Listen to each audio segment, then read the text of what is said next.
Ce soir, on a choisi un thème. On voulait parler de la voiture électrique. Et donc, ce qu'on vous propose, c'est l'autopartage, la voiture électrique du futur, point d'interrogation. Il est important, ce point d'interrogation.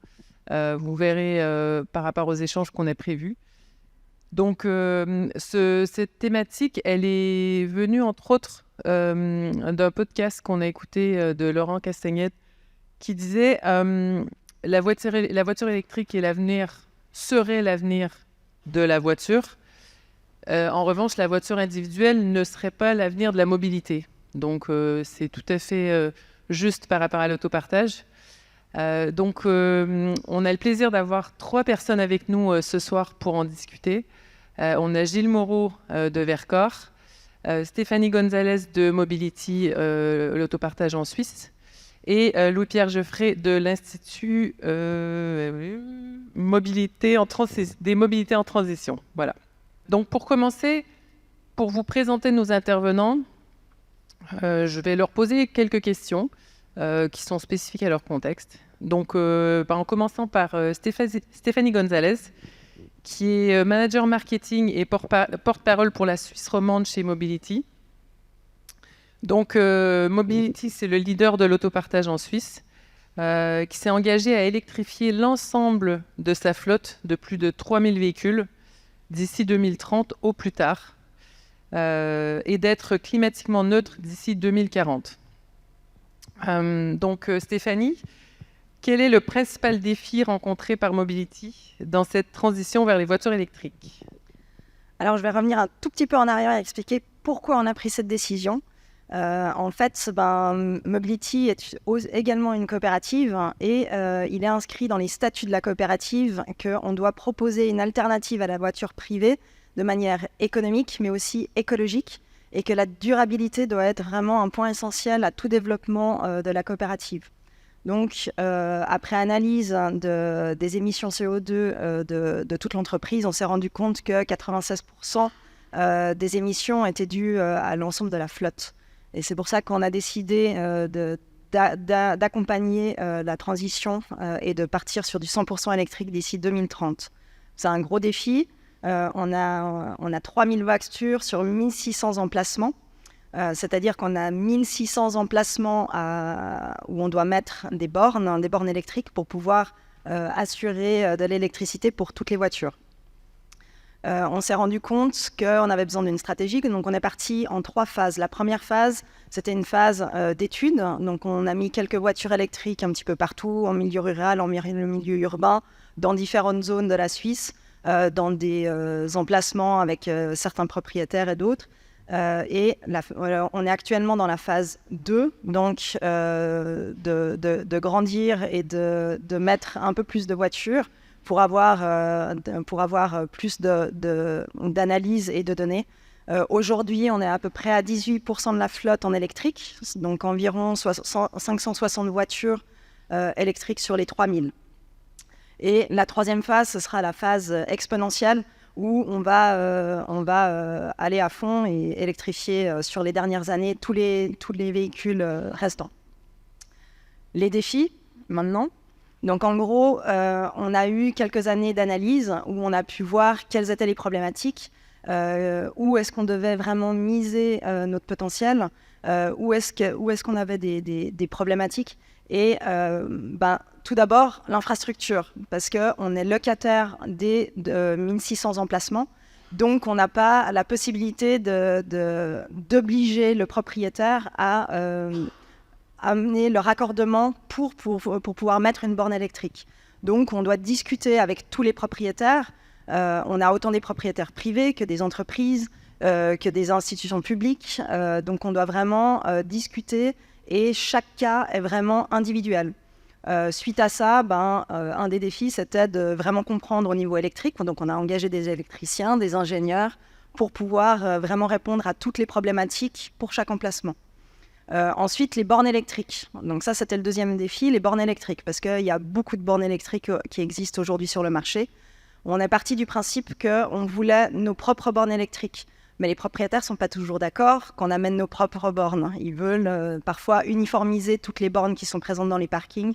Donc, on n'a pas la possibilité de mettre toujours nos bornes.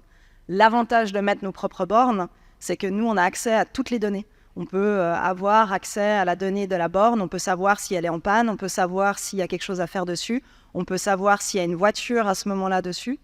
Et le fait d'avoir des bornes qui ne nous appartiennent pas, on n'a pas accès à toutes ces données.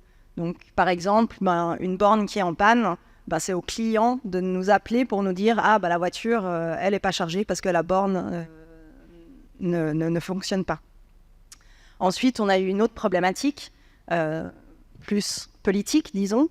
Les politiques souhaitent le développement des voitures électriques, mais ne mettent pas à disposition les conditions cadres et la réglementation pour le développement. Par exemple, en Suisse, on n'a pas de droit de charge. Donc, par exemple, si un propriétaire nous dit qu'il ne veut pas électrifier son parking, il est dans son droit et on n'a aucun moyen de l'obliger. Donc, c'est à nous de trouver des alternatives et de trouver un autre emplacement assez proche avec un propriétaire qui serait d'accord d'électrifier, etc.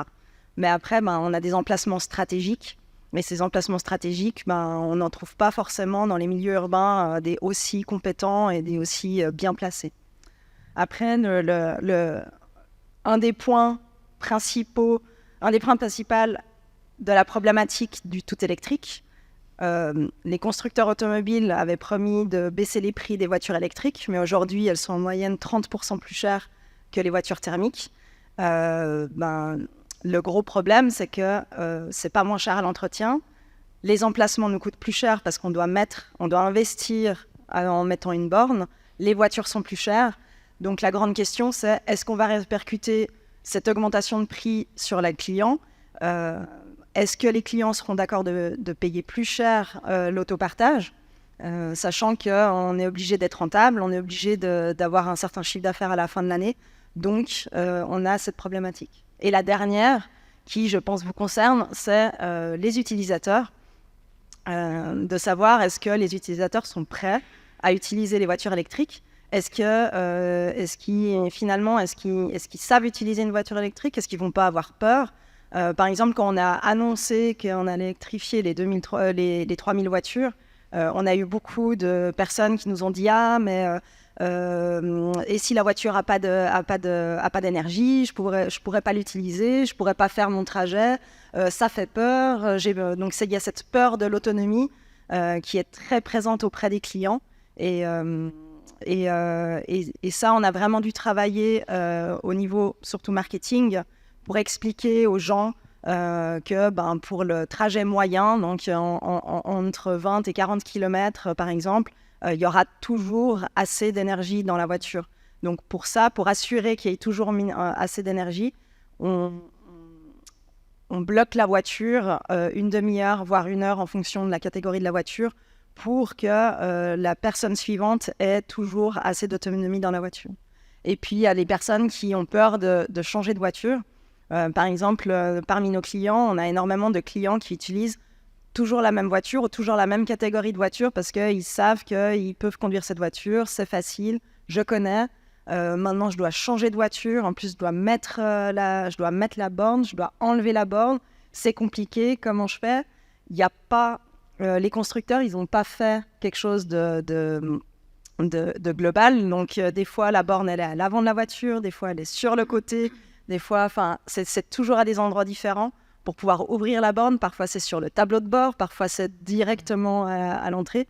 Donc, on est parti du principe qu'on va faire simple. On a fait des vidéos où on a montré comment utiliser la voiture. Et à chaque fois, quand un client réserve la voiture, sur l'application, il peut télécharger soit la vidéo, soit le PDF où il a accès et tout est écrit, il y a un descriptif. Et s'il veut, il a aussi accès sur notre site internet avant pour pouvoir voir. Donc d'autant plus d'accompagnement nécessaire pour les utilisateurs. Exactement. Et alors, on salue le fait que vous ayez ces objectifs-là. Nous, de par la loi l'homme sur l'orientation des mobilités, c'est vraiment le renouvellement, le pourcentage de renouvellement des voitures en électrique qui augmente avec les années et qui va passer 70% en 2030 de mémoire, donc pour les flottes comme celle de Cities. Donc nous, il faudra évoluer de toute façon vers ça et on a quelques défis qui viennent. Merci Stéphanie, merci d'être avec nous. Merci à vous. Gilles Moreau, du coup, qui est cofondateur et responsable de l'innovation ouverte et du développement durable chez Verkor. Oui. Donc Verkor, créé en 2020 à Grenoble, porte l'ambition d'accélérer la dynamique industrielle de production de batteries bas carbone en France afin de servir le marché européen. Et pour ce faire, Verkor s'est engagé à adopter une approche responsable de l'extraction au recyclage. Gilles, en quelques mots, en quoi consiste la chaîne d'approvisionnement vertueuse que Verkor est en train de mettre en place? Et à ce jour, c'est quoi le principal défi dans ce travail? Oui, alors du coup, pareil, donc moi je suis électrochimiste de formation, ça fait 20 ans que je travaille sur les batteries, sur les piles à combustible, donc sur ces solutions-là de mobilité sans carbone. Donc de la pile à combustible, je travaillais dessus en 2003 chez Renault, donc ça commence à dater. C'est pas des nouveaux sujets. Ouais, j'aime bien qu'on parle de peur du changement parce que c'est rigolo. C'est un sujet que je connais depuis plus de 20 ans et j'ai l'impression que ça a mis du temps et qu'aujourd'hui c'est pas un changement radical en tout cas. Et donc oui, chez Verkor, moi je m'occupe de tout ce qui est développement durable. Donc nous, il y a 4 sujets qu'on regarde beaucoup. Il y a tout ce qui va être traçabilité des matériaux, de quelle mine ça vient, comment ça a été extrait, pourquoi, quelles sont les conséquences de ces mines-là et tout ça. Il y a le pendant qui est le recyclage. Donc comment on évite d'avoir des matériaux qui viennent de mines mais qui vont venir plutôt de ce qu'on appelle des mines urbaines, donc de nos déchets finalement. Ça c'est hyper intéressant. On regarde plein de partenariats avec plein de gens. Puis contrairement à ce qu'on lit dans la presse, ça marche, ça existe déjà. Il n'y a pas d'usine parce qu'il n'y a pas de batterie à recycler. Donc ça serait hyper bizarre pour un entrepreneur de se lancer dans un marché où il y a recycler des trucs qui n'existent pas. Pour rappel, les premiers gros volumes de voitures électriques ont été vendus, c'est quand même les Zoé à partir de 2012. Les batteries, elles sont faites pour durer entre 10 et 15 ans, donc la plupart, elles sont pas encore mortes. On n'a pas beaucoup de recyclage. Donc voilà, deuxième, donc c'est ça. Première chose, traçabilité. Deuxième chose, recyclage. Troisième, c'est le contenu carbone. Une fois qu'on sait d'où viennent nos matériaux, qu'on a tracé et puis qu'on a recyclé tout ce qu'on pouvait, on peut regarder quel impact on a. L'impact de la batterie, il est encore important dans le véhicule électrique. Donc le travail qu'on fait, il a un vrai impact. On parle de l'énergie grise d'un véhicule. Aujourd'hui, l'énergie grise d'un véhicule électrique, elle est plus importante qu'un véhicule thermique. Donc en effet, quand on fabrique un véhicule électrique, on va dépenser plus d'énergie qu'avec un véhicule thermique. Mais néanmoins, ça va être, tu le diras peut-être mieux que moi, Louis-Pierre, mais néanmoins, à l'usage, ça n'a rien à voir. C'est des ordres de grandeur qui sont complètement différents. Et donc, à la fin, le véhicule électrique, quoi qu'il arrive, dès qu'on a dépassé 50 000, 70 000, 100 000 km, et une voiture qui fait moins de 100 000, ça commence c'est un peu du gâchis. On est largement meilleur avec l'électrique. Donc ça, c'est la troisième partie, le contenu carbone. Et puis la quatrième est un peu différente, et c'est pas exactement ce dont on discute aujourd'hui, mais moi, qui me tient vachement à cœur, c'est comment on forme les gens. Donc c'est ce que nous en interne on appelle l'école de la batterie, mais comment on va former les talents de demain. Aujourd'hui, nous on s'est créé super vite, hein, tu l'as dit, on a moins de 4 ans, on est passé de 6 personnes, dont Benoît, moi, on était que 6 en juillet 2020, et aujourd'hui on est 540, un peu plus, et de passer de 6 à 540 en 3 ans et demi, on a été obligé d'aller super vite. Et le sujet pour nous, ça a été d'abord d'aller chercher des gens qui savaient faire. Donc on a embauché des gens qui venaient d'Asie, des gens qui venaient des États-Unis, qui avaient travaillé chez Tesla, des gens qui venaient d'un peu partout. Donc aujourd'hui, on est 540 et on a 43 nationalités. Donc c'est bien, c'est intéressant de faire comme ça. On a de la diversité, il y a plein de choses super chouettes qui se passent. Mais maintenant, on essaye aussi de former les gens en France et puis de créer l'écosystème, les fondations qui feront que dans le long terme, on aura une industrie qui est durable et qui est correcte en France.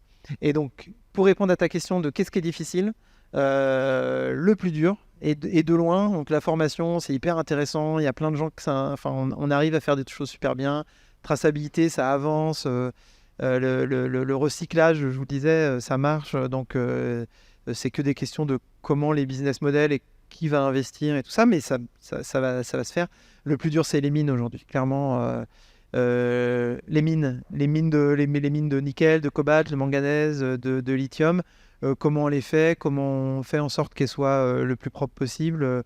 Le monde minier que moi je découvre, à nouveau, je suis électrochimiste, je travaille dans les labos, je m'amuse maintenant à discuter avec des miniers. C'est un autre monde, c'est très opaque, c'est un autre monde. Donc là, on a un vrai boulot. Et après, c'est moins mon sujet, mais la peur du changement, l'accompagnement au changement, du passé de thermique à de l'électrique, c'est tout un sujet qui n'est pas exactement le nôtre, mais dans lequel on se retrouve toujours un peu embarqué. Moi, pour avoir testé maintenant plein de voitures électriques, je trouve pas ça si différent, pas dingo. Après, à nouveau, je testais des voitures à pile à combustible au milieu des années 2000. Puis il y avait même avant ça les... Enfin, il y a eu des voitures chez PSA qui faisaient déjà ça. J'ai oublié les voitures des postiers. C'était quoi déjà? J'ai oublié. Des saxos, voilà. Ouais, il y avait des saxos électriques. Il y avait tout ça depuis des années. Et enfin, voilà. On fait ce travail d'accompagnement au changement. Et sur les mines, c'est quoi parce que est-ce qu'il y a une réponse? Est-ce qu'il faut... La meilleure réponse à terme, ça sera le recyclage. Et entre-temps, c'est de travailler avec les pays qui sont concernés pour... le plus gros problème dans les pays miniers aujourd'hui, en tout cas, c'est mon sentiment des discussions que j'ai eues un peu partout, c'est la corruption et c'est le fait qu'il n'y ait pas un code du travail qui soit tip-top. Des fois, on me demande, mais est-ce qu'on devrait relocaliser les mines? Et on a des possibilités en France de faire de la mine de lithium à côté de Clermont. Il y a du cobalt en Bretagne. Il y a des tas d'endroits. Moi, je serais plutôt pour. Parce que c'est comme ça que tu te rends compte, c'est comme ça qu'on se rend compte l'impact qu'ont les objets qu'on utilise tous les jours. Et on parle de la voiture, mais c'est pareil pour nos téléphones, c'est pareil pour plein de choses. Et quand ça sera fait, si c'est fait en Europe, donc là, ça se fait pas mal en Finlande, ça se fait dans le nord, non, pardon, dans le sud-ouest du Portugal, pareil en Espagne, dans ces zones-là, il y a un peu des choses. Au moins, c'est fait avec un code du travail qui est correct, avec un code de l'environnement qui est correct. Et tant qu'on ferme les yeux et qu'on laisse les mines sans vraiment complètement travailler dessus, c'est fait dans des conditions de dumping social et environnemental qui devraient pas être acceptables, qu'on accepte parce que par flemme, je sais pas, j'ai pas d'explication très logique, mais voilà. Donc on travaille là-dessus, c'est hyper intéressant pour pouvoir travailler avec des assos, avec des trucs, mais enfin à nouveau, nous c'est pas complètement notre métier, donc je vais pas aller travailler contre la corruption dans des pays. Enfin, on va faire de notre mieux, mais c'est un boulot en soi. Et nous, ce qu'on peut faire techniquement, c'est bosser le recyclage pour le coup. Et j'avais un petit autre truc, mais je l'ai oublié, donc c'est pas grave. Bon, si ça me revient, je reviendrai dessus. Merci en tout cas, merci à toi d'être des nôtres. Et donc, notre troisième intervenant, Louis-Pierre Geoffrey, qui est coordinateur des programmes au sein de l'Institut Mobilité en Transition. Donc, c'est à la fois une plateforme de dialogue et un lieu de production d'analyse et de recommandations. L'Institut a pour ambition d'objectiver les enjeux en matière environnementale, sociale, industrielle ou politique pour faciliter la mise en œuvre opérationnelle de la transition. Le périmètre d'étude se concentre sur les leviers comportementaux et technologiques en intégrant des logiques de sobriété. Donc, Louis-Pierre, bienvenue avec nous. Merci d'être là. Quand on parle de voitures électriques, on parle beaucoup de la technologie. C'est ce qui est très documenté. Donc, moi, ce soir, j'ai envie de t'entendre sur l'autre partie. Donc, au-delà des leviers technologiques sur lesquels s'appuient les politiques publiques telles notamment que l'électrification du parc routier motorisé. Quels leviers comportementaux sont les plus à même de contribuer à la transition écologique dans le secteur de la mobilité des transports? Et quels sont les principaux freins en lien avec ces leviers comportementaux? Oui, merci. Merci pour l'invitation. Ce pas des questions faciles. Et comme c'est un peu compliqué, ce que je fais au quotidien n'est peut-être pas clair pour tout le monde, mais donc moi, c'est un institut de recherche dans lequel je travaille à Paris. On est 7-8 personnes qui travaillons sur la mobilité en tant que telle, et puis une cinquantaine de chercheurs sur plein d'autres sujets, sur l'agriculture, sur la biodiversité, sur le climat, l'énergie, etc. Et notre rôle, il est finalement de faire le lien entre la recherche académique que l'on connaît sur ces sujets de transition et puis les décideurs publics. Donc en fait, on fait ce lien-là. Ça peut être assez étonnant, mais il est compliqué des fois, parce que c'est deux mondes qui ne se parlent pas. Les décideurs publics et puis la recherche dure, c'est quand même... Voilà. Il y a du travail à ce niveau. Bon. Une fois que j'ai dit ça, ce qu'on fait, nous, c'est qu'on dit, voilà, en termes de transition, on sait ce qu'on doit faire. Si je prends la mobilité, on est très clair sur le fait qu'il faudra électrifier, qu'il faudra des voitures plus petites, il faudra des voitures qui durent plus longtemps, il faudra les partager. C'est un peu l'objet de Cities et de ce soir. Il faudra qu'on les recycle, il faut qu'elles soient éco-conçues, il faut qu'elles soient construites avec des processus bas carbone, avec de la matière recyclée, etc. etc. Et là, j'ai juste parlé des automobiles. Donc, une fois qu'on a dit ça et on est très clair sur ce fait-là, nous, ensuite, notre objet, c'est comment est-ce qu'on fait pour que ça devienne. Et donc, en termes de politique publique, donc en termes de champ, de réglementation, de directives, de fiscalité, d'incitation, qu'est-ce qu'on peut mettre en place pour converger et induire des dynamiques qui procureront les effets que je viens d'évoquer. Donc c'est ça notre objet de travail au quotidien. Donc ça nous fait toucher à pas mal de choses, c'est assez pluridisciplinaire et intéressant, mais donc on se creuse la tête tous les jours pour savoir des bonus écologiques, on en parle beaucoup sur les voitures électriques, à quelles conditions on pourrait mettre pour que, en plus d'encourager l'achat de voitures électriques, ce soit vertueux sur d'autres plans. Et puis on a eu plein d'évolutions dernièrement sur cet objet. On a mis un cap de prix sur le prix de la voiture, parce qu'on disait, bon, on a des voitures à 60 000 €, c'est peut-être pas indispensable à subventionner. Ensuite, on a mis un éco-score, donc maintenant, il faut que les voitures électriques aient une empreinte carbone plutôt faible à la fabrication pour pouvoir disposer de cette aide à l'achat. Et puis, peut-être que demain, il y aura des indices sur la masse, sur la réparabilité des batteries, etc. Donc, c'est tout ça qu'on travaille sur un exemple très concret. Pour revenir à la question de départ, dans ce qu'on sait de ce qu'on en a à faire, on a donc deux grandes catégories, des sujets technologiques, tu l'as dit Brigitte, donc voilà, électrification mais pas que, il y a plein de sujets sur la réduction des consommations même des voitures thermiques, on pourrait parler des poids lourds, etc. Et puis il y a des sujets comportementaux au niveau du consommateur. On travaille beaucoup le transport de marchandises aussi, ce ne sera pas l'objet, mais sur le fret, comment est-ce qu'on fait pour transporter moins de choses? Et en fait, on va peut-être en transporter beaucoup plus parce qu'on veut relocaliser au niveau français plein d'activités, ce qui serait aussi positif au niveau global, international, mais ce qui engendre une augmentation de la demande en France. Donc comment est-ce qu'on fait sur les comportements? Et donc, bon, il y a un sujet qui est en fait malheureusement assez peu traité pour l'instant, il faut le dire, c'est la demande totale en transport. On a hérité des 30 Glorieuses, de l'externalisation de la périphérie, les commerces en périphérie, on a fait des centres commerciaux, etc. etc. Comment est-ce qu'on fait pour, en héritant de ce passif, pour néanmoins réduire nos déplacements? Et donc ça, c'est une question qui est très très compliquée, qui est honnêtement aujourd'hui peu adressée, pas adressée au niveau des décideurs publics français. Pour les voir toutes les semaines, c'est pas un sujet qu'on traite parce qu'il est... Alors, pourquoi en fait, on le traite très souvent en bouclage en dernier lieu. On s'est fixé des objectifs de réduction d'émissions de CO2 au niveau du pays, qui sont inscrits au niveau européen, redoublés au niveau français, puis déclinés au niveau territorial maintenant. Et souvent, à la fin, on se dit, bon, on fait tout ce qu'on peut au niveau technologique, et puis à la fin, qu'est-ce qui reste? Il reste toujours des émissions à enlever, parce qu'il faut qu'on aille vers zéro. Donc c'est... Et en fait, là, on dit, voilà, il faudra faire tant de covoiturage ou tant de report modal, etc. Mais des fois, donc on sait ce qu'on doit faire, mais derrière, les moyens sont compliqués et on n'a souvent pas les politiques publiques, je dirais, adéquates pour y arriver, ou en tout cas, on ne fait pas les retours d'expérience qui seraient nécessaires.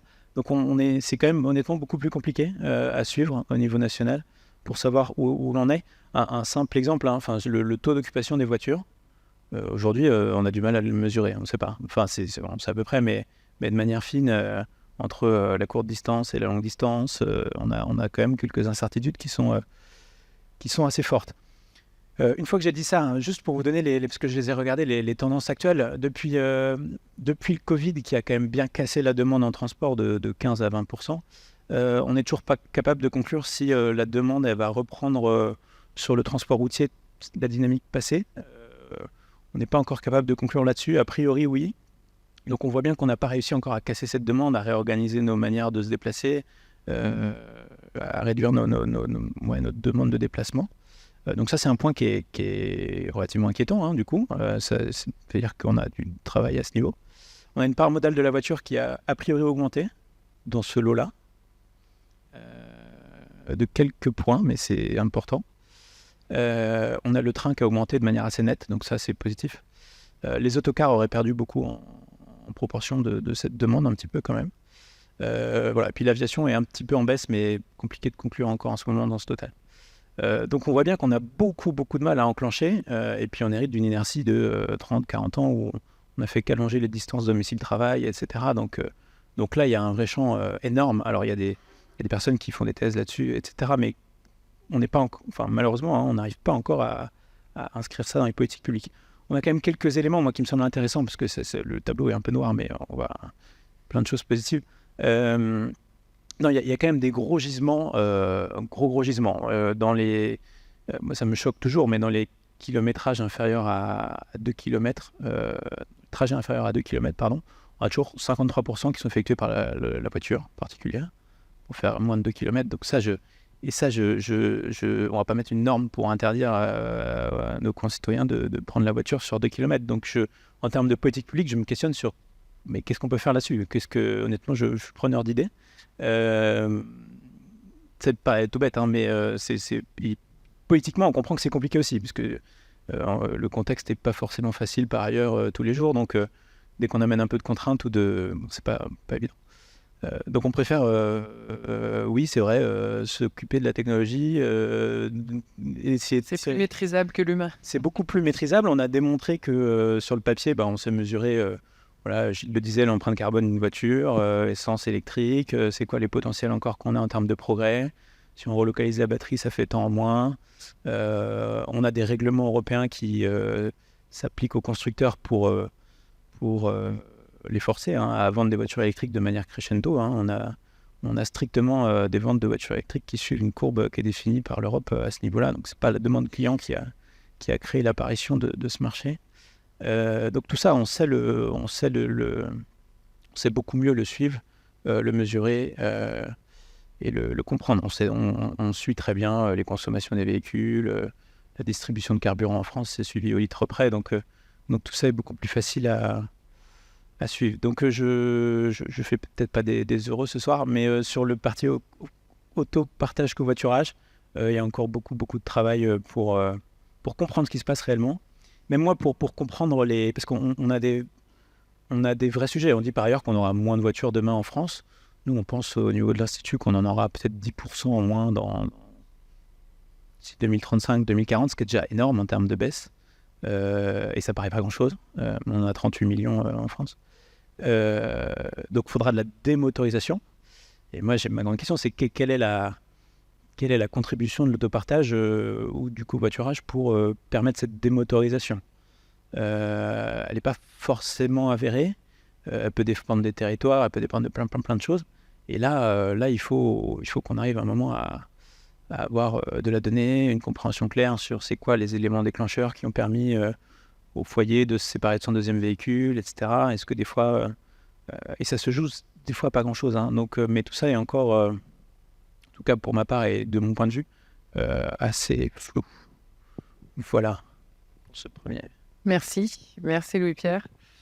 Effectivement, les leviers comportementaux, c'est ce qui est le plus difficile à aborder. Et justement, alors pour la deuxième partie, ce que je vous propose, c'est d'entamer sur un échange Alors, on voit en tout cas certainement à Grenoble, chaque territoire est différent, mais à Grenoble, il y a vraiment une nette progression de l'autopartage ces dernières années.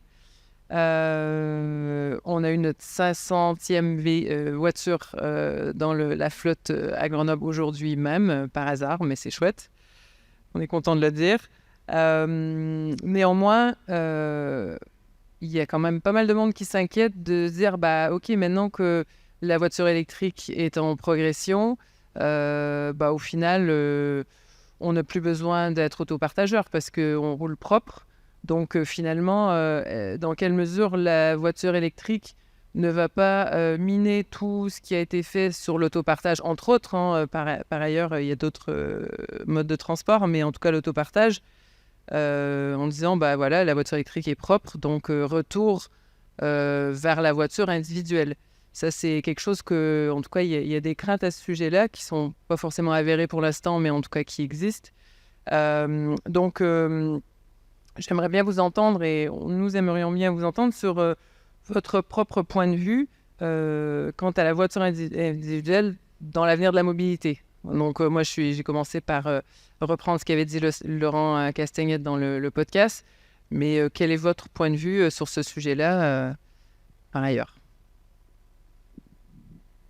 Alors, il y a pas mal de choses en fait. Je dirais au niveau des villes, il y a une grande problématique, c'est que on peut avoir une voiture électrique, mais ça résout pas le problème des embouteillages. Aujourd'hui, je connais pas Grenoble en tant qu'embouteillage, mais je sais qu'à Genève, c'est pas mal. Voilà. À Genève, par exemple, selon une étude qui est sortie en début d'année, on a été élu la 22e ville avec le plus d'embouteillages au monde. Selon l'étude, Paris est 16e, donc on n'est pas loin derrière Paris. Donc c'est assez mauvais, disons. Et Zurich est pas loin derrière Genève et encore plein d'autres villes. Donc on est très très très mauvais là-dessus. Donc quoi qu'il arrive, même si on change en voiture électrique, ça ne résout pas le problème que finalement, pour faire quelques kilomètres, on a besoin de 25, là selon l'étude, c'était 24 en moyenne, 24 minutes pour faire 10 kilomètres. Ce qui est énorme. Au final, si tout le monde passe à l'électrique et si tout le monde garde sa voiture, ça ne va pas résoudre les embouteillages et ça ne va pas résoudre le temps. Finalement, c'est beaucoup plus efficace de faire certains kilomètres en vélo, de faire certains kilomètres à pied, en transport public. Et finalement, l'autopartage peut arriver en tant que solution. Ça ne va pas être la solution pour enlever les embouteillages. Par contre, c'est une solution parmi plein d'autres pour réduire le nombre de voitures. Aujourd'hui, on dit qu'une voiture Mobility en Suisse, en tout cas, remplace 11 voitures privées. Il me semble qu'on en avait parlé. Vous m'aviez dit que c'était 9 ou 10. Voilà, 9 pour Cities. Donc finalement, ça peut être une solution pour réduire le nombre de voitures. On t'a dit avant que finalement, en France, vous alliez réduire de 10% d'ici une dizaine d'années. Ça fait partie des solutions. C'est pas la solution, mais ça fait partie des solutions. Et le développement de l'autopartage, si on arrive à le développer de manière stratégique à certains endroits et de vraiment être une solution et que finalement la personne, à chaque fois qu'elle sort, elle a toujours une voiture à disposition sans se poser la question et de montrer que c'est simple, de montrer que finalement il n'a pas à s'occuper de l'entretien. Au niveau du prix, à la fin de l'année, il s'en sort, finalement il ne gagne pas d'argent mais il ne perd pas d'argent. Et finalement, il y a beaucoup moins de contraintes. Je pense que au niveau des contraintes, au niveau du comportement, du changement de mentalité de la personne, si elle arrive à comprendre que l'autopartage, il y a des bénéfices pour lui, il pourra passer plus facilement. Mais ça, c'est beaucoup de comportements. Nous, on a misé ces dernières années sur les jeunes. On a vraiment misé beaucoup de la communication, le développement pour faire connaître l'autopartage. On a essayé de changer notre image aussi pour la rajeunir. On avait une image très vieillotte. Les gens, quand ils pensaient mobility, ils voyaient une personne âgée en Birkenstock et puis non mais je rigole, mais c'était ça. Mais c'est très bien, mais c'était vraiment l'image et les gens se sont pas posé la question à savoir finalement est-ce que c'est pour les autres aussi, et finalement c'est pour tout le monde. C'est autant aujourd'hui, une grande part de notre clientèle, c'est les entreprises. Les entreprises utilisent les voitures au moment où elles ne sont pas utilisées par les voitures privées, par les personnes privées. Et on s'est dit, mais pour convaincre les gens, autant aller les chercher le plus jeune possible. Comme ça, ils n'achètent pas leur voiture et ils savent dès le départ que c'est facile et que finalement, ils n'ont pas besoin de voiture privée. Donc là, par exemple, ces 3 dernières années, on a doublé le nombre de clients des moins de 25 ans. Donc on va vraiment les chercher à la source. Et l'idée, c'est vraiment qu'ils s'habituent. Ils s'habituent comme ils s'habituent avec Netflix ou Spotify à ne pas avoir de DVD, de ne pas avoir de MP3 et de tout avoir en abonnement et en location. Et finalement, ils s'habituent et c'est devenu simple. Ils utilisent leur vélo pour des courts trajets. Ils utilisent les transports publics pour quand il pleut et la voiture en autopartage quand ils ont besoin de transporter ou d'aller un peu plus loin. Et comment vous avez fait pour les cibler? Parce que j'imagine que vous avez fait quelque chose de particulier. Si vous avez dit on veut augmenter la part de jeunes dans les autopartageurs, vous les avez ciblés. Comment vous les avez adressés d'un point de vue marketing? Alors d'un point de vue marketing, on a rajeuni l'image avec des nouvelles photos, avec une nouvelle identité. Après, on a fait aussi, alors c'est pas forcément la meilleure des idées actuellement, mais on a développé une page TikTok où on a des millions de vues à part ça. Et c'est vrai qu'on commence à travailler aussi avec des influenceurs qui utilisent aussi les mobility. Finalement, les jeunes, ils trouvent que c'est sympa. On a créé des offres spéciales pour les écoles, les universités, les écoles spécialisées, etc. Donc, les jeunes, aujourd'hui, jusqu'à 25 ans, ils ont le meilleur tarif, donc le même tarif que pour les sociétaires, sans être sociétaires, donc sans devoir payer la part sociale. Et ils ont un abonnement gratuit. Donc, ils payent que l'utilisation, ils ne payent pas d'abonnement. Jusqu'à 25 ans. Et après, à 25 ans, ils peuvent décider... Donc, c'est un peu la technique des banques, en fait, qui t'offrent un paquet de trucs. On n'a pas réinventé la roue. Très bien, merci Stéphanie. Qu'est-ce que vous en pensez, Gilles, Lepierre? Moi, je suis un technologue, alors je vais moins parler de accompagnement au changement. Je suis complètement d'accord. Je vais revenir sur ce que je disais tout à l'heure. C'est clair pour moi, et c'est clair dans les chiffres, Louis-Pierre le disait très bien, une voiture électrique versus une voiture thermique, sur sa durée de vie, il n'y a pas photo, c'est mieux. Mais ça ne veut pas dire que le système avant, il était parfait et qu'il faut faire un pour un à l'identique, surtout que la tendance, elle est plutôt avec des véhicules qui grossissent, donc c'est pas forcément là qu'est la solution. Donc voilà, moi j'ai pas de doute, il n'y a pas de doute, je pense que c'est à nouveau, la recherche académique le montre bien, un véhicule électrique ça sera mieux pour l'environnement qu'un véhicule thermique, toutes choses égales par ailleurs. Voilà. À titre perso, tu me demandais à titre perso, moi ça fait 15 ans que je suis à Grenoble parce que c'est une ville où on peut faire du vélo et que j'aime pas la voiture. Donc je travaille depuis 20 ans dans le monde de la voiture pour la décarboner. Un problème avec les pots d'échappement. Je sais pas d'où ça vient, mais donc et par ailleurs, j'aime pas tellement moi l'objet voiture. Donc je suis là quand j'entends des chiffres, j'adore. Enfin, on se connaît bien avec Louis-Pierre et j'adore que tu répètes ce chiffre de 53% des trajets de moins de 2 km sont faits en voiture.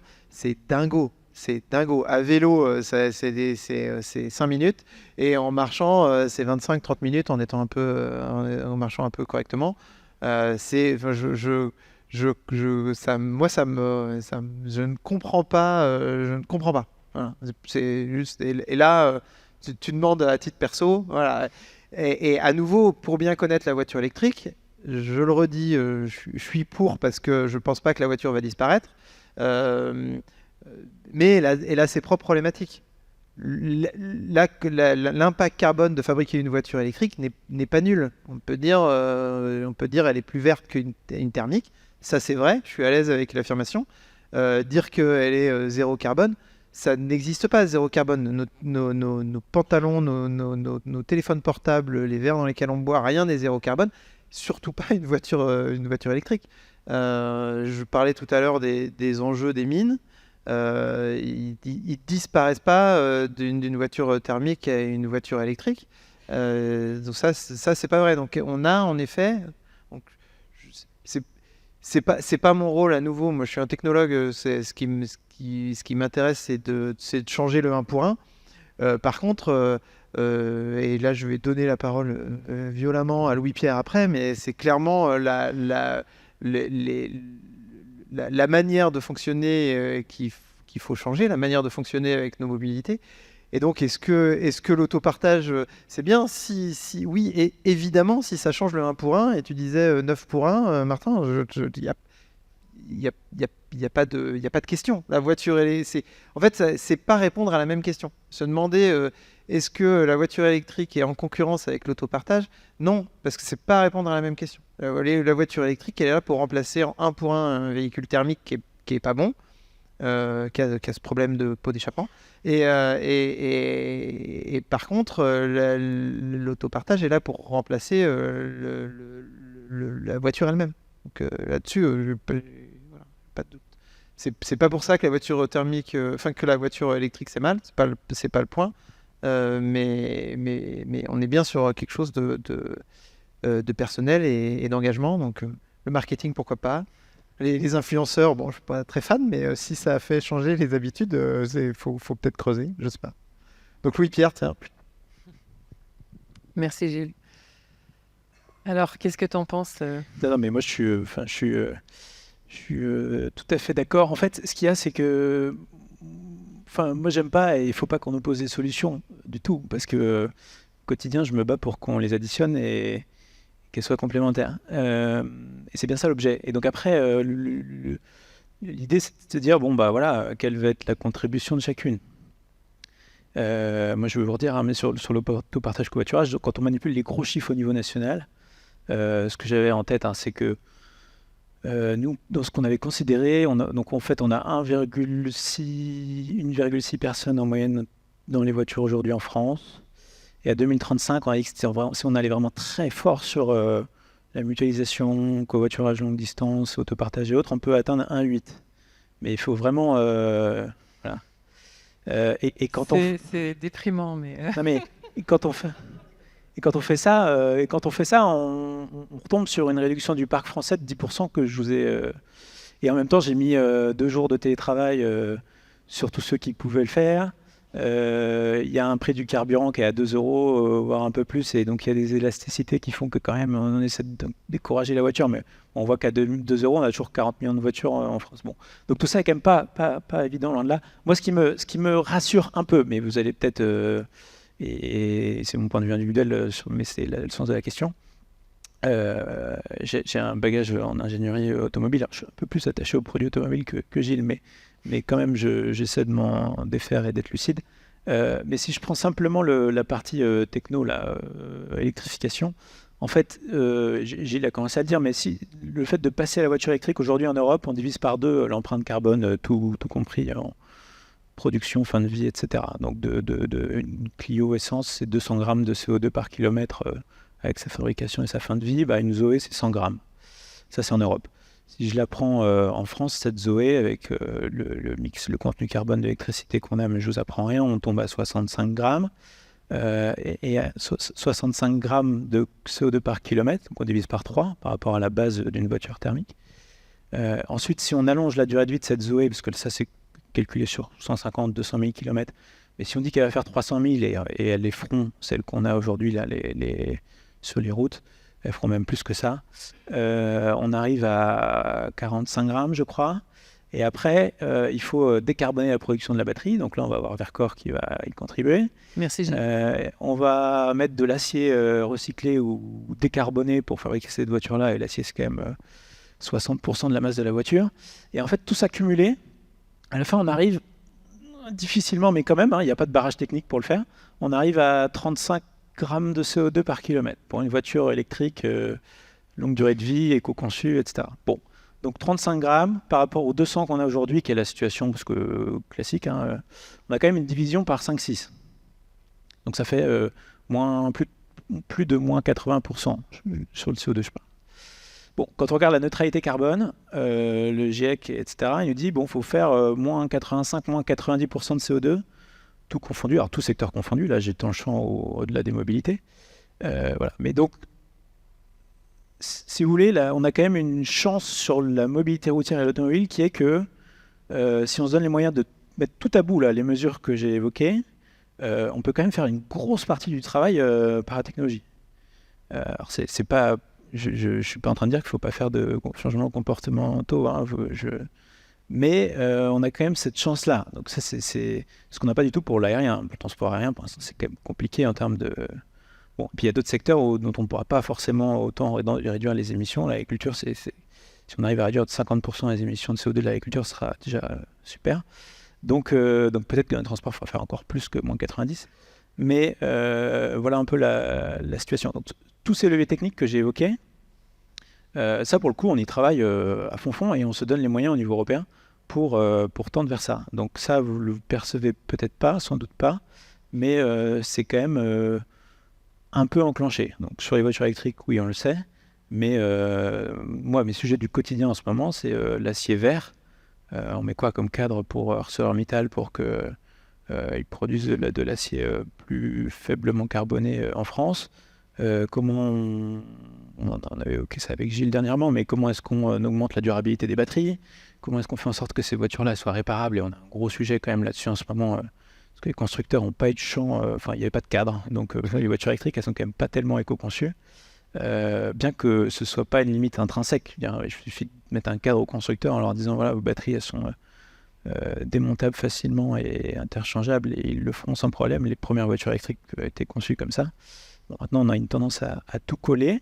Donc on voit bien que la puissance publique, elle est partout, hein, et qu'il faut il faut des incitations et un cadre. Et en fait, quand on discute avec les acteurs, ils s'en plaignent pas. Même certains viennent nous voir en disant attention, là, on a un point d'alerte. En fait, on est en train, nous, de faire n'importe quoi en tant qu'acteur économique. Donc, est-ce que le décideur français européen, il pourrait pas nous mettre une petite alerte ou un signal pour, ne serait-ce que pour que les pôles stratégie se disent non, attention, là on allait faire un truc, mais on va peut-être pas le faire parce que ça va pas être intéressant pour l'entreprise à 5 ans, quoi. Et donc, bon, Gilles, tu veux rebondir là-dessus?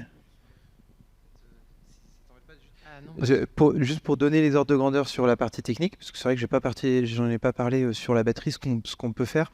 Et puis après, je rebondirai aussi sur la réglementation, parce que pour le coup, nous, ça a été clé dans l'évolution de Verkor. Juste pour les ordres de grandeur, tu me dis si je me plante, mais grosso modo, une voiture thermique, sur sa durée de vie, sur 150 000 km, au total, elle va émettre 20 tonnes de CO2 dans l'atmosphère. 15 qui sortent du pot d'échappement et 5 qui vont être à la création de la voiture. C'est vraiment des ordres de grandeur, me tapez pas dessus si je me plante d'une tonne, mais grosso modo ça va être ça. Une voiture électrique, on va être sur 10 tonnes à sa fabrication au lieu de 5. 5 pour la batterie, 5 pour la voiture elle-même. Donc on reste sur le même ordre de grandeur sur la fabrication de la voiture. La batterie, elle a un gros impact. Et puis après, on va être à 5 tonnes en Pologne, 1 tonne sur l'utilisation, pardon.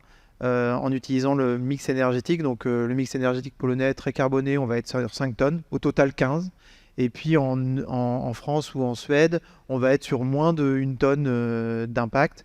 Et du coup, on sera bien aux 50% que Louis-Pierre disait, c'est-à-dire au lieu de 20 tonnes, notre Clio qui fait 20 tonnes émis dans l'atmosphère, là on aura les 10 tonnes de fabrication et puis un petit pouillème d'utilisation sur le mix énergétique français, grosso modo. Nous, on travaille chez Verkor à diviser par 3, donc plutôt 1 tonne 3 au lieu de 5 tonnes, l'impact de la batterie. Donc pour ça, on fait recyclage, on utilise un mix. En faisant la batterie en France, on a une usine qui utilise de l'électricité française, donc à sa fabrication, elle va la fabrication va moins émettre de CO2 que si on était en Chine ou en Pologne. Les matériaux, on essaye de négocier avec des miniers qui vont avoir moins d'impact. On essaye de rapatrier une partie du raffinage en Europe ou en France pour avoir là aussi l'électricité qui a un impact moindre. En fait, on travaille sur tous les niveaux pour baisser ça. Donc quand on disait tout à l'heure, quand Louis-Pierre disait, bah voilà, il y a des moyens techniques pour baisser. Là, rien que sur les 10, nous, on peut enlever 2,7 directement. Donc encore un quart qui part directement à l'utilisation. Puis après, toi, tu parlais d'acier vert, de tout ce qui peut aussi virer le reste. Donc, et à nouveau, tout ça, il n'y a pas de blocage technique. Voilà. Il n'y a pas de blocage technique. C'est le 1 pour 1 est réellement à l'avantage de l'électrique sans aucun doute. Sur la réglementation, aujourd'hui, l'ambiance, on va appeler ça comme ça, en Europe, c'est de faire du protectionnisme vert. C'est-à-dire c'est faire du protectionnisme qui utilise l'argument environnemental pour éviter que des voitures viennent de Chine, viennent d'un peu partout. Nous, ça nous a énormément favorisé.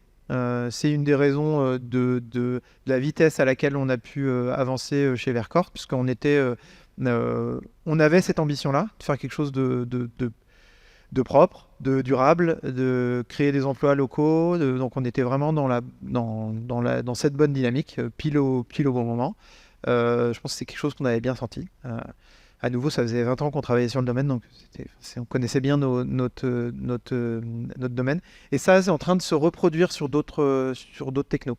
Ce qui est assez marrant avec la batterie, c'est que c'est presque un peu un galop d'essai ou un test pour l'Europe, de dire, tiens, on choisit ce produit-là. Ce produit, on va mettre des réglementations qui vont être drastiques. L'Europe, dans le cadre de la réglementation sur la batterie, a utilisé l'argument massu, l'arme destruction massive, à dire si jamais la batterie que vous voulez vendre sur le territoire européen, elle est à une quantité de carbone supérieure à un certain niveau, vous ne pouvez pas la vendre. Et ça, même pour les Chinois, même pour tout le monde, pour quelqu'un qui vend quelque chose, dire si jamais tu fais quelque chose, tu peux pas la vendre. Donc interdiction de commercialiser, c'est le pire qui peut arriver. C'est-à-dire que tu as tout fabriqué l'objet, puis à la fin tu peux pas le vendre, c'est la fin de ta boîte. Et ça, c'est une des rares fois, pour ce que j'ai compris, que l'Europe l'utilise.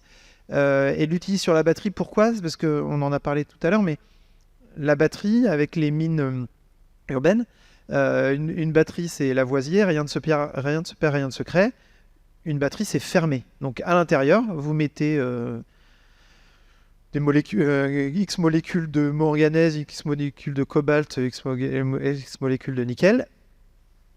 Jour 1, jour 1000, jour 10 000, jour 40 000, ce que vous voulez, il y aura toujours la même quantité de molécules, d'atomes, ça ne bougera pas. Les molécules vont se dégrader, mais ça sera tout pareil. Donc si on veut circulariser, si on veut faire du recyclage, c'est extraordinaire. C'est-à-dire que tu as une boîte, tu as des trucs à l'intérieur, 10 ans après, tu rouvres la boîte, tu as les mêmes trucs à l'intérieur, tu les bricoles et hop, tu les remets à l'intérieur. Donc si on veut tester une économie circulaire, la batterie, c'est un candidat intéressant. Donc c'est pour ça que l'Europe s'est lancée là-dedans. Il y a plein de problèmes. Le recyclage, le recyclage, c'est pas simple. Il faut de l'énergie, il faut plein de trucs. Je ne dis pas que c'est parfait. Néanmoins, c'est un candidat intéressant pour tester quelque chose qui serait une économie purement circulaire. Purement, on met ce qu'on veut derrière purement. En tout cas, une économie circulaire. Et donc, on a besoin de mines au début. Mais après, là, je vais reparler de 1 pour 1. Mais une fois qu'on aura un véhicule batterie avec une batterie en fin de vie, on pourra recycler. Et quasiment 1 pour 1, parce que les ordres de grandeur du recyclage, on arrive à faire du 95-96%. Donc, ça marche bien en fait. Le recyclage marche bien, aussi bizarre que ça puisse paraître. Ça utilise de l'énergie, mais on est très efficace. Et ça, on peut recycler. On peut recycler, et comme son nom l'indique, c'est circulaire. On peut travailler.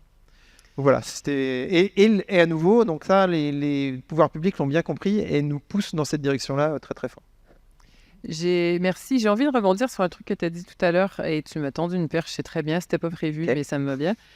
Tu as dit « toute chose étant égale par ailleurs ». Donc, je veux bien relever ça. Alors, peu importe le contexte où tu l'as dit, parce qu'on parle de... donc, on dit que la voiture électrique émet sensiblement moins de CO2 qu'une voiture thermique. Ouais.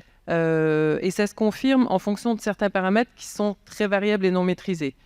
Notamment, par exemple, le CO2 émis par le processus de production de l'électricité et bas carbone uniquement si cette dernière provient d'une source bas carbone. Donc c'est d'où toute chose étant égale par ailleurs, parce qu'il y a un côté variable et non maîtrisé. Donc par exemple, si on pense qu'en été, la climatisation génère des pics de consommation d'électricité, et ça c'est alors que les vacances estivales se traduisent par un grand nombre de déplacements.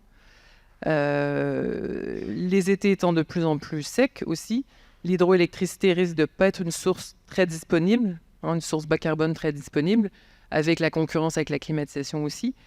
Donc par conséquent, les émissions de CO2 des voitures électriques augmentent compte tenu de la source thermique, si c'est une source thermique, de production de l'électricité utilisée, que ce soit le charbon, le fioul, l'électricité importée dont on ne sait pas si elle est bas carbone ou pas, pour recharger les batteries. Donc sur cet aspect-là, par rapport à ça, du coup, qu'est-ce que vous pensez du tout électrique ?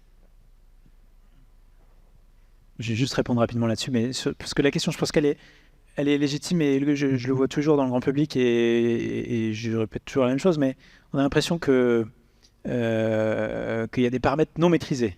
C'est la question. En fait, vous vous en rendez pas compte, mais tous les paramètres sont maîtrisés. Le contenu carbone du mix électrique européen, il est réglementé. Donc il y a des réglementations qui font qu'à 2030, les États ont chacun des objectifs déclinés, y compris pour la Pologne. Et la Pologne, en 8 ans, elle a perdu 150 grammes de CO2 dans son contenu carbone. Elle est passée de 800 à 650. Et en 2030, elle va encore en perdre 200 parce qu'elle va installer des éoliennes et des panneaux solaires. Et parce qu'il y a des engagements qui sont pris. Et comme tout le monde, ou alors sinon, elle se prendra des pénalités. Voilà. Donc sur le contenu carbone de l'électricité européen, il va progresser encore. Il est à 260 grammes de CO2 aujourd'hui, au moment où je vous parle. Et à 2030, il sera en dessous de 120 grammes de CO2. Donc c'est demain, c'est dans 5 ans. Le parc de voitures en Europe, lui, pour le coup, il ne se change pas en 5 ans. Et en fait, en Pologne, même si on considère qu'on remonte 5-6 ans en arrière, on avait plein de personnes qui disaient qu'il ne faut pas mettre de voiture électrique parce que l'électricité elle est carbonée. En fait, juste, ces personnes-là n'ont pas fait l'exercice de se projeter à 15 ans, comment va évoluer cette électricité au niveau de la Pologne. Et je peux vous dire qu'il aurait mieux fallu commencer à mettre des voitures électriques il y a 5-6 ans déjà en Pologne massivement, parce qu'aujourd'hui, elles hériteraient de cette baisse-là dont on va profiter. Donc il n'y a pas de doute là-dessus. Sur l'empreinte carbone des batteries, elle est réglementée, elle va être réglementée et les acteurs vont y travailler. La durée de vie, on est plutôt rassuré sur la durée de vie des batteries et les voitures électriques, c'est extrêmement fiable. Il y a un problème de réparabilité si on a un problème, je vous l'ai dit, parce qu'on colle tout dans les batteries et autres, mais par contre, c'est extrêmement fiable et les occurrences de panne, elles sont quand même très très réduites. Donc, je veux dire, il y a au niveau de la technologie, à ce niveau-là, on est quand même aussi assez confiant. Il n'y a pas de polluant à l'échappement, il n'y a pas de particules de frein très peu parce qu'on freine quasiment plus. Enfin, quand on prend l'ensemble des indicateurs, même si on fait des analyses de cycle de vie un peu poussées sur le potentiel d'acidification des milieux, c'est mieux aussi que les hydrocarbures. On a le recyclage à la fin, etc. etc. Donc en fait, l'équation elle est quand même bien maîtrisée là-dessus. Et pour répondre à la question, après je vais passer le mot à mes camarades, mais sur le tout électrique, moi j'y suis plutôt favorable. Maintenant, quand je dis ça, mon sujet c'est qu'il faut qu'on aille très vite sur des forts taux de vente de véhicules électriques. Et c'est ce qui va se passer. Je vous donne le chiffre aussi, j'ai beaucoup de chiffres, je suis désolé, mais en 2030, en France et en Europe, on va vendre 55% de voitures électriques. On est mi-2024, donc dans 5 ans et demi, vous avez 55% de voitures électriques vendues. Ça, c'est écrit dans la réglementation. Tous les investissements chez Renault et chez les constructeurs sont faits en ce sens-là. Et comme c'est dans 5 ans et demi, ça va pas on va pas changer ça aujourd'hui pour demain. À 2035, oui, on peut discuter de savoir s'il y aura un peu de voitures à combustion encore. Mais en fait, moi, quand je regarde depuis 2 ans toutes les alternatives, les carburants alternatifs, l'éthanol, les carburants synthétiques, les biodiesels pour les poids lourds, etc., en fait, il n'y aura pas d'autre solution. Enfin, je veux dire, qu'est-ce qu'on va mettre dans les voitures à part si on veut sortir des fossiles, il n'y a pas d'autre solution. Les biodiesels, on va les mettre dans les camions parce que c'est quand même pas évident de faire des camions électriques, même si on va en faire quand même aussi massivement. Et juste déjà, si on fait rouler 5% des camions en France à l'huile de colza, c'est déjà monstrueux. Et en termes agricoles, ça pose quand même plein de questions. Donc dans les voitures, je peux vous dire qu'on ne va pas mettre de biodiesel. Et l'éthanol, la filière de betterave, elle ne se porte pas très bien en ce moment. Et Et les betteraves, c'est quand même un truc où on a quelques sujets sur les néonicotinoïdes et en termes de biodiversité, etc. Il y a plein d'autres applications, un problème et sujet. Donc l'éthanol, je veux bien, et c'est fortement encouragé encore aujourd'hui, mais dans 10-15 ans, à la pompe, il n'y en aura plus beaucoup, sauf pour faire rouler quelques véhicules de collection, je pense. Mais c'est pas avec ça qu'on va faire rouler 15 millions de voitures en France, si vous voulez. Donc l'hydrogène, c'est dépassé parce que y a des pertes énormes et il y en aura dans le poids lourd, mais dans la voiture particulière, non. Donc à la fin, il y aura des batteries et il faut qu'on ait une filière de batteries. Alors le biogaz, c'est pareil, on va le mettre dans les camions, mais il n'y a pas des gisements énormes. Et il y a quand même quelques sujets. Alors je peux dire, on a des bons experts agricoles à l'IDRI, vous pouvez regarder de nos publications sur le biogaz. Il y en aura, c'est clair. Mais moi, je peux dire que dans le poids lourd, on mettra 4%, il y aura 4% des poids lourds au bio-GNV, 4-5%, pas plus, en France et en Europe. Et c'est un sujet assez franco-français, le biogaz. Et il y a plein d'implications. Qu'est-ce qu'on met dans les méthaniseurs, les cultures intermédiaires, et la gestion des digestats, et comment est-ce qu'on répartit ça en Bretagne, etc. En termes de... Si on fait une transition agroécologique aussi, parce qu'on n'a pas trop amorcé, si on est honnête, la transition agroécologique, un petit peu, mais en termes de phytosanitaire et d'intrants azotés, ça baisse un peu, en fait, des progrès. Mais si on se projette sur vraiment un système, aussi là où on fait on va dire une transition profonde, quid du bio-GNV, c'est une vraie question très technique sur laquelle je ne vais pas m'engager plus longuement. Parce que c'est très pointu et je ne maîtrise pas tout, mais ce que je peux dire, c'est que de ce que j'en comprends, on est assez prudent sur ce potentiel-là aussi. Alors que sur la production d'électricité, sur la capacité du réseau à délivrer beaucoup d'électricité décarbonée, etc., on a quand même de bonnes raisons de penser que on va se donner les moyens et on va mettre beaucoup d'éoliennes et de panneaux solaires, c'est clair. Mais donc il faudra aussi faire preuve de sobriété, parce que c'est clair qu'on ne pourra pas avoir 40 millions de voitures électriques, ça c'est très clair. Mais il y a quand même des potentiels et des gisements qui sont plus importants. Voilà en quelques mots ce que je peux dire sur... Ouais, et Stéphanie, moi j'aimerais bien, merci Louis-Pierre. Stéphanie, tout à l'heure on parlait, en fait, tu évoquais la problématique du choix des modèles de véhicules électriques qui est plus restreint. Alors dans l'autopartage, un des avantages, c'est de dire, quand j'ai besoin d'une 4-5 places, je prends. Quand j'ai besoin d'un break, je prends. Je choisis en fonction de mes besoins. Et toi, tu disais, du coup, en passant au tout électrique, on se rend compte qu'il y a certains modèles qu'on ne peut pas acheter, en fait, à ce stade-ci. Donc, aujourd'hui, la force de l'autopartage, c'est de pouvoir proposer sur certains emplacements stratégiques des voitures de différentes catégories, que ce soit une petite voiture ou un break si on doit transporter quelque chose, ou un grand transporteur. Un transporteur, pour le même modèle, la voiture électrique va être beaucoup plus chère à l'achat. Et puis, par exemple, pour les breaks, aujourd'hui, en thermique, on est avec des Renault, mais on n'a plus de breaks petites, on est obligé de passer en SUV, en électrique. Et finalement, est-ce qu'on a réellement besoin d'un SUV en ville ? Ça, c'est encore une autre question. Est-ce que finalement... Après, ça, c'est aussi aux gens de mettre la pression pour que les constructeurs finalement suivent sur les modèles. Mais c'est vrai que pour les petits modèles, on n'a pas beaucoup de choix. Pour les breaks, on n'a pas beaucoup de choix. Par contre, là où on va avoir du choix, c'est sur des modèles très puissants, très gros moteurs. Pour l'autopartage, aujourd'hui, on n'a pas besoin de très grandes voitures, on n'a pas besoin de voitures puissantes, on n'a pas besoin de voitures... on en propose aussi, mais ce n'est pas la voiture qui est vraiment propice pour l'autopartage. Mais la voiture électrique est franchement propice pour l'autopartage, dans le sens où le kilomètre moyen, le temps d'utilisation, la voiture, elle est toujours parquée au même endroit. Finalement, la voiture électrique est un bon moyen pour l'autopartage, mais finalement, on manque encore de possibilités au niveau du choix des voitures. Ouais. Et Gilles, justement, je voulais bien avoir ton point de vue sur le tout électrique, notamment, parce qu'on en a parlé un petit peu tout à l'heure. Et du coup, c'est ce que j'allais faire. Donc, juste sur le choix des véhicules, c'est dur sur une filière qui se lance de dire on n'a pas beaucoup de choix. En fait, les premiers véhicules, il y a eu les Zoé, les premiers d'ailleurs étaient des petits. Il y a eu les Zoé, et là, il va y avoir de plus en plus de choix. Il y a eu l'annonce des Flexivan, d'une co-entreprise entre Renault et Volvo qui vont faire en gros des petits utilitaires, des équivalents berlingots, des équivalents Kangoo. Donc on va arriver à ces 4, 5 places, 9 places dont tu parlais.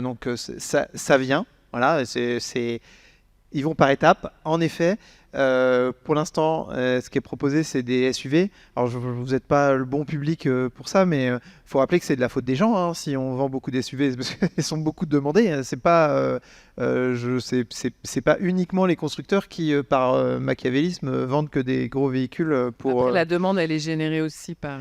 Non, mais il y a les deux. Mais si personne les achetait, ils arrêteraient d'en vendre. Hein. Il n'y a pas de secret. Hein. Les consommateurs, on peut appeler ça ce qu'on veut, mais c'est vrai qu'ici, devant des gens qui ont choisi l'autopartage, j'ai l'impression de prêcher des convaincus. Donc c'est un peu perdre de temps. Et après, sur la partie tout électrique, moi, c'est toujours un sujet qui m'intéresse énormément parce que tu as raison. Alors que tout est maîtrisé, je suis complètement d'accord avec Louis-Pierre, sauf le seul exemple que tu as pris, qui est le réchauffement climatique, qui est le truc qui est en train de ne pas être maîtrisé du tout. Donc c'est pour ça qu'on est là, c'est pour ça qu'on parle de décarboner. Voilà, donc les climatiseurs, on peut parler de tout ça, c'est vachement intéressant. Après, les ordres de grandeur, il faut les avoir en tête. Moi, j'avais en tête que si on électrifie la moitié, donc c'est un peu ce que tu dis, les ordres de grandeur de 15 millions de véhicules, on aura un surplus d'électricité de 15%. 15% RTE dit qu'ils arrivent à gérer, voilà, grosso modo. Et ce qu'on oublie, et d'ailleurs tu pourras peut-être en reparler, parce que ce qu'on oublie, c'est que les véhicules électriques, les batteries, peuvent rendre des services au réseau. Le réseau, il a besoin d'être stabilisé, il a besoin qu'on puisse lui permettre de passer des pointes, etc. Les batteries, c'est exactement ce qu'elles savent faire. Donc c'est coup de bol. La batterie, elle va nous servir à faire des bornes, mais aussi si elle est à l'arrêt.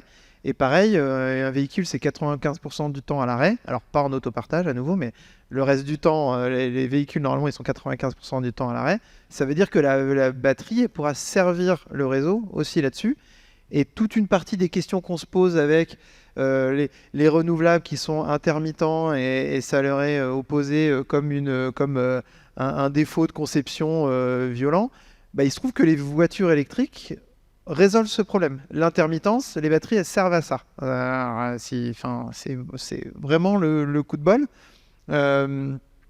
Et je réponds juste au climatiseur parce que c'est assez marrant comme question. Il se trouve qu'on a besoin de climatiser quand le soleil est au max. Donc ça, c'est le photovoltaïque par essence résout ce problème-là. Mettons des panneaux. Si c'est ça ton problème, poussons le photovoltaïque à mort parce que ça va pile dans le bon sens. Alors malheureusement, par contre, il faudra faire des photovoltaïques en France parce qu'aujourd'hui, l'industrie photovoltaïque, on en est très dépendant. On est très dépendant de l'Asie. Mais voilà, on n'a pas... gardons les ordres de grandeur en tête parce que 15-20% à nouveau, RTE dit « je sais faire ». Et la batterie, bah, voilà, je te repasse la parole sur... Mais la batterie peut rendre des services et vous l'avez expérimenté, donc ça, c'est intéressant. Ouais, je veux bien, Stéphanie, effectivement, pour conclure sur cette partie-là, que tu nous parles un peu de ce que vous avez expérimenté en Suisse là-dessus. Alors, quand on a lancé l'idée de devenir 100% électrique, on s'est dit qu'on voulait aller un petit peu plus loin et que finalement la flotte de mobility soit pas uniquement un problème pour le réseau électrique, parce qu'à terme, changer 3000 véhicules, bah forcément, ça va demander beaucoup d'énergie. Donc l'idée, c'était de lancer un projet qui aujourd'hui marche. Donc on a un projet qui s'appelle V2X Suisse, en collaboration avec cette autre entreprise qui est financée aussi par la Confédération. Et en fait, l'idée, c'est donc on est les chefs de projet, donc on a mis dans toute la Suisse, dans plein d'endroits différents, 50 véhicules à charge bidirectionnelle. C'est-à-dire que la voiture peut autant donc prendre l'électricité pour circuler, et quand elle est à l'arrêt et qu'il n'y a pas de réservation dans les prochaines heures, elle est potentiellement un power bank, une réserve d'électricité pour le réseau. Donc potentiellement, si y a un manque d'électricité sur le réseau et qu'il y a une demande des agrégateurs pour acheter de l'électricité, ben la voiture peut vendre de l'électricité pendant le temps d'arrêt. Donc ça, aujourd'hui, c'est 50 véhicules. c'est peu. L'idée, c'était de voir si technologiquement ça marche, si finalement on peut le faire. Aujourd'hui, on peut dire on peut le faire, on est en train de le faire. On va arriver à la fin du projet là, au mois de juin-juillet. Enfin, on est en train de finaliser le projet et d'analyser les données qui seront publiques à partir de juin-juillet là, cet été. Donc l'idée, c'était vraiment de voir si ça marche. Donc techniquement, ça marche. Donc demain, potentiellement, si après les politiques mettent aussi en place des réglementations pour finalement obliger la bidirectionnalité sur tous les véhicules et sur les bornes électriques, chacun pourrait revendre de l'électricité au réseau et finalement ça comblerait le manque d'électricité pendant les heures, où il y a un fort besoin. On pourrait réinjecter. Donc toutes les voitures pourraient devenir un power bank et finalement on avait fait le calcul sur nos 3000 véhicules. C'était potentiellement autant d'électricité qu'un barrage hydraulique, qu'un petit barrage hydraulique. Ok. Oui, Louis-Pierre, merci. C'est super intéressant et c'est marrant parce que moi, les constructeurs, il y a 3 ans, un peu plus que ça, 5 ans, certains disaient bah oui, mais en fait c'est prêt, c'est sur étagère et en fait ça coûte 60 € par voiture, mais on n'arrive pas à le valoriser. Nos vendeurs de voitures, ils proposent ça aux clients et ils disent c'est quoi votre truc là, ça sert à rien, le V2 machin. Et donc du coup on le met pas parce que 60 € sur une voiture peut paraître pas grand chose, mais pour le constructeur c'est quand même pas. Donc on voit bien qu'à un moment, des fois, il faut enclencher des choses et c'est là où le politique doit être courageux. Donc, mais effectivement, c'est bien déçu. Et sur ce sujet-là, plus spécifiquement, je sais que en France, c'est bien regardé aussi. Ça arrivera plutôt autour de 2035 selon EDF et RTE Enedis. Et le vrai sujet, c'est qu'en fait, l'intérêt, c'est que ça évite des coûts de renforcement du réseau. Et c'est très compliqué en termes économiques de rémunérer un service sur la base de coûts évités, sachant que c'est pas le fournisseur d'électricité, mais c'est plutôt Enedis ou RTE qui vont être contents d'avoir ce service-là, mais c'est pas eux qui vendent l'électricité. Donc il y a une question de comment la valeur elle circule entre ces acteurs-là, et c'est pas si évident que ça. Mais bon, ça se surmontera, je pense. Merci en tout cas à tous les trois. J'ai une petite question de conclusion, mais je voulais voir déjà si Jean t'a reçu des questions. Alors j'ai une question qui dit « La voiture électrique permet peut-être de répondre en partie au problème des émissions de gaz à effet de serre, mais au détriment des écosystèmes et de la biodiversité, conséquence de l'extraction des terres rares nécessaires à leur fabrication. N'est-ce pas déplacer le problème, voire l'éluder, car cela ne remet aucunement en cause la logique extractiviste, pourtant cause racine du dérèglement planétaire ?» Alors, moi, j'adore cette question-là. Je l'ai à chaque fois. Donc, déjà, il n'y a pas de terres rares dans les véhicules électriques. Enfin, pas dans les batteries, en tout cas. Il y en a un peu dans les moteurs électriques pour faire les aimants, mais il n'y a pas de terres rares dans les batteries. Il y a des métaux critiques, mais donc il y a du nickel, du cobalt, du manganèse. On les connaît bien et il y a des filières, c'est les mêmes filières que pour l'inox. C'est pas donc il y a des problèmes géopolitiques, il y a des problèmes travail des enfants. C'est pas des petits sujets, mais il n'y a pas de terre rare. Juste l'extractivisme, c'est hyper intéressant parce que en fait, on est dans une problématique de résistance au changement quand on se dit ça. Si on fait un petit calcul hyper rapide, quand on met 50 litres, 50 kilos, quand on fait un plein dans le véhicule, vous allez voir, je fais des ordres de grandeur de dernière zone, mais ça parle bien. 50 litres à chaque plein, on en fait un tous les 15 jours, on est à 100 litres par mois, hein, je vais tomber sur des chiffres ronds parce que je suis un escroc, donc mais c'est les bons ordres de grandeur. Sur une année, je vais multiplier par 10 au lieu de par 12, on va être à peu près à 1 tonne de pétrole qui a été mis dans le véhicule. On fait ça sur 15 ans. Bah voilà, donc impeccable. Donc j'ai bien fait. Pas mal d'escrocs. Tac. Pendant 15 ans, on va faire 15 tonnes. On va avoir extrait 15 tonnes on va avoir utilisé dans le véhicule. On va avoir extrait beaucoup plus, hein, parce que évidemment.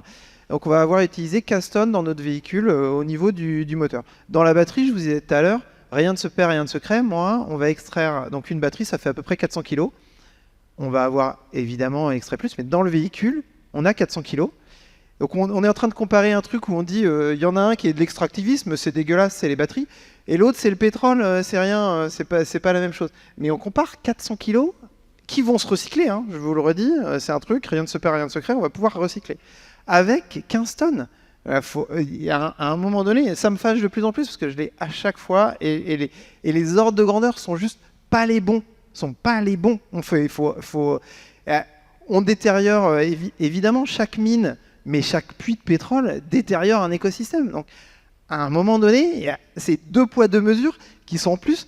On compare, c'est pas un éléphant avec une souris, mais on compare 2 trucs qui sont juste pas dans les bons ordres de grandeur. Hein, et je le dis comme je pense. On peut me l'opposer. Il y a plein de trucs qui se passent qui sont pas bien, mais il y en a un qui extrait beaucoup et on s'y est habitué, avec un autre qui extrait c'est nouveau.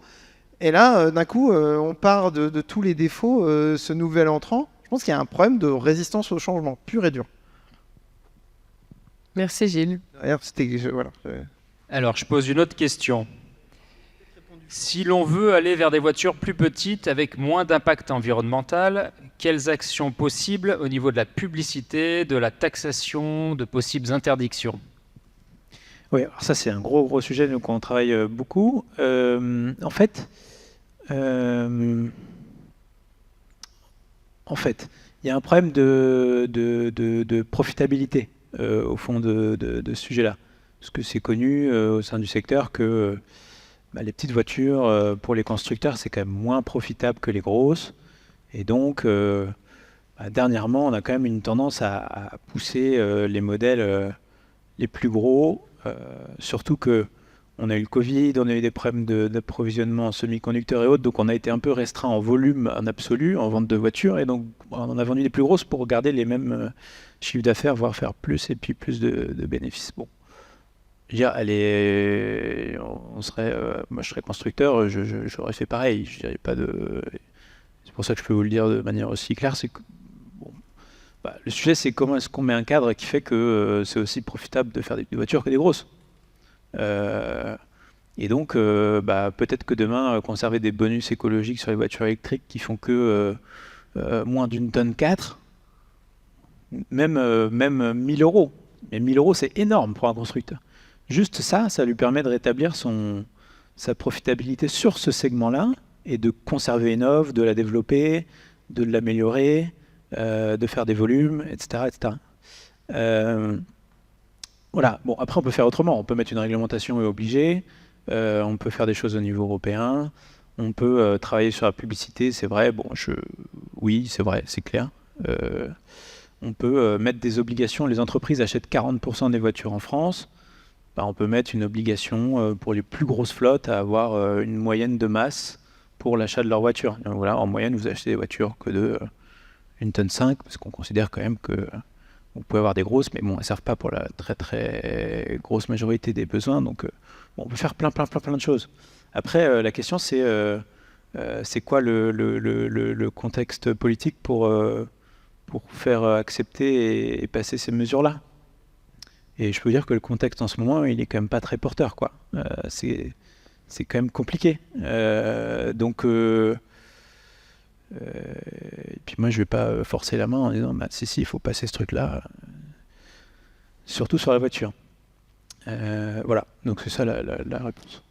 Ça devient peut-être une question de paradigme, parce que si on reste dans le même paradigme, effectivement, oui, c'est une question de paradigme, et puis c'est pour ça que, sur toutes les questions qu'on traite, il y a eu plein de questions où il faut un peu sortir du jeu d'acteur. Il y a des arguments et on voit bien les intérêts de chacun, les pétroliers et tous les autres, et les biogaziers, et les personnes qui font des batteries. Et à la fin, il faut être lucide sur où on va dans tout cela, et c'est quoi la vertu de chaque solution, où est-ce qu'elle est pertinente, et on la place, et on la quantifie, et à quel ordre, et parce que derrière, l'État met de l'argent. Donc, à un moment, on voit aussi qu'on n'a plus trop quelques sujets de contraintes budgétaires aussi. Donc, si on veut faire cette transition, il va falloir quand même organiser ça de manière un peu claire et fine pour affecter des moyens au bon niveau là où ils sont pertinents. Mais c'est l'objet vous l'avez compris, de ce qu'on fait au quotidien. Mais donc, oui, il y a des paradigmes, mais c'est éminemment politique, c'est clair. Et les élections européennes sont très importantes pour cela d'ailleurs.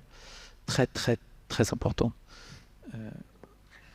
Jean, tu as encore une ou deux questions? J'en choisis une qui est plutôt tournée vers Stéphanie et la coopérative Mobility, qui a souligné tout à l'heure la difficulté du modèle économique de l'électrique. La question est donc, y a-t-il néanmoins des bonnes surprises sur un entretien plus léger, sur une plus grande fiabilité de ces véhicules, sur le coût électrique versus le coût carburant?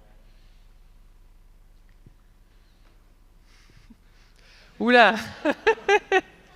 Alors, oui, alors déjà, au niveau de la durabilité, c'est clair que au niveau des émissions CO2, c'est évident que les émissions sont meilleures. Au niveau des véhicules, les véhicules sont de beaux véhicules à part ça. On a fait un choix parmi la flotte. On s'est amusé, au tout début du lancement des voitures électriques dans la flotte, on s'est amusé à faire un emplacement à Zurich avec 15 différentes voitures électriques et de plein de marques différentes. Et on s'est amusé à toutes les tester. Alors personnellement, je les ai toutes essayées. Et il y a quand même pas mal d'avantages au niveau sonore. Quand on les conduit, c'est hyper agréable. Elles sont très faciles d'utilisation. C'est très ludique. Personnellement, je trouve que les voitures électriques sont vraiment très agréables à la conduite. Elles sont très faciles. C'est que des voitures automatiques. Donc finalement, on n'a pas le problème de savoir est-ce qu'on va prendre une manuelle ou une automatique. C'est toujours automatique. Et puis, tout est assez facile d'utilisation. Et au niveau du modèle économique, parce que tu disais qu'effectivement, ça posait la question de comment on répercute ou pas les... Donc, est-ce que il s'avère ça revient moins cher sur certains aspects pour Mobility? Avec l'électricité, justement. L'électricité, aujourd'hui, est quand même un peu moins chère que le pétrole. Du coup, finalement, ça compense le prix d'achat. À un moment donné, ça équivaut. Maintenant, au vu du prix d'achat, on est parti du principe qu'on allait garder les voitures aussi plus longtemps dans notre flotte. Qu'on allait peut-être les garder un petit peu plus longtemps. Pour l'instant, on est vraiment dans une phase test. Pour l'instant, elles vieillissent bien. En même temps, on a du recul sur les Renault Zoé qu'on a depuis pas mal d'années dans la flotte. C'est des véhicules qui sont top, qui durent très bien, qui sont très faciles, qui sont très utilisés par nos clients. Et on remarque qu'au niveau du temps d'utilisation, on peut vraiment prolonger le temps de la voiture dans notre flotte. Sachant qu'avant, on changeait à peu près tous les 4-5 ans, et puis à partir de 100 000 km, là, on s'est dit qu'on allait augmenter le nombre de kilomètres, le nombre d'années. Merci. Une dernière question aux gens? Non, c'est pas forcément une question, mais je trouvais que c'était pas mal justement peut-être pour aboutir, parce que c'est à la fois un constat avec un petit point d'interrogation pour nous laisser en suspens. Et donc le message dit, compte tenu de la structure de son bilan carbone, un véhicule électrique est donc d'autant plus vertueux qu'il est utilisé très intensivement et donc auto-partagé. Un véhicule familial peu utilisé est une aberration écologique. C'est QFD ? Point d'interrogation. Voilà.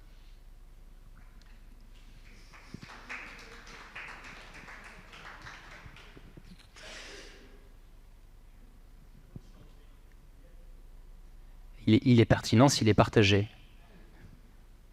Effectivement, donc par rapport à notre thématique de la soirée, c'est un beau mot de la fin. Moi, j'aimerais bien vous entendre un dernier petit mot rapide, mais vraiment très très bref chacun, sur en vraiment quelques mots, quelle est votre vision quant à l'avenir de la mobilité dans les 10 à 15 années à venir? Moi, je pense qu'il faut surtout en ville beaucoup plus de vélos. Il faut tuer les 53% de voitures prises pour moins de 2 km. J'espère qu'il n'y en a pas dans la salle.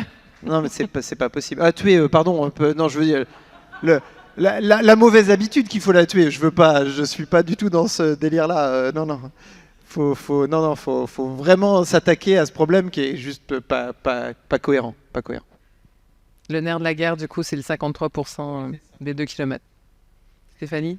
Moi, depuis que je travaille dans l'autopartage, je vois énormément de nouvelles idées dans les mobilités qui arrivent, que ce soit le peer-to-peer, les vélos électriques partagés, PCD, les vélos cargo aussi en partage, les trottinettes électriques en partage.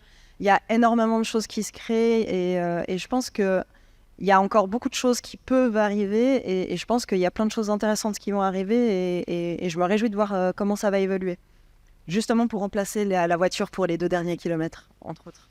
Louis-Pierre, pour finir. Moi, ce sera un peu sur ça va être quoi la cartographie des véhicules qu'on va avoir. Je pense qu'on aura encore beaucoup de voitures, mais bon, elles sont plus électrifiées. Je pense que si on va vers vraiment, parce qu'on peut aller vers des horizons un peu sombres, mais c'est intéressant de regarder dans les autres pays comment ça s'est passé. Et dans les pays, l'hydride, on est assez, parce qu'on opère un peu au niveau international, moi sur mes sujets, mais tout de même. Et dans les pays en développement qui sont où il y a aussi une transition qui s'amorce, on a beaucoup plus de 2 roues. On a 500 millions de 2 roues quand même sur Terre. On a 1,3 milliard de voitures, mais la moitié c'est en nombre des 2 roues. Et en fait, on n'en parle jamais, mais le 2 roues électrique, parce qu'on dit toujours on transporte une personne dans une voiture d'1,5 tonnes, une moto électrique, c'est incroyable en termes de performance environnementale. Parce que ça fait entre 100 et 200 kilos. Vous mettez 1 ou 2 bonhommes dessus. Ça consomme rien en électricité. C'est hyper agréable. Vous allez vite. Ça fait pas de bruit. Et l'empreinte carbone, là, quand on fait une réduction, c'est moins 95% juste sur la technique. Bon, et puis en plus, c'est pas un truc où on dit on met des contraintes. Bon, il y a plein de gens qui aiment faire de la moto. Bon, après, il y a les sujets de sécurité, etc. Mais ça ouvre quand même un horizon, je sais pas, peut-être plus réjouissant que ce qu'on peut. Pas pour 2 kilomètres, mais non, mais pour aller au travail ou pour bon. Et si je continue dans cette dynamique-là, je pense qu'on aura beaucoup plus de véhicules intermédiaires entre la voiture et les vélos. On voit que c'est en train d'arriver au niveau industriel. On va avoir des propositions industrielles qui vont arriver de voitures avec 4 places, 150 100 km d'autonomie, 4 places qui viront à 90 km/h et qui seront vendues à 14 000 €. Ça n'existe pas trop encore aujourd'hui. Ça pourra faire les 2/3 de nos déplacements demain pour pas très cher et avec une empreinte environnementale qui sera faible. Et ça, je pense que on a besoin de développer cette offre-là et de la créer. On y travaille un peu en ce moment pour sécuriser un cadre qui permette à ces véhicules d'apparaître. Merci à tous les 3. Merci beaucoup.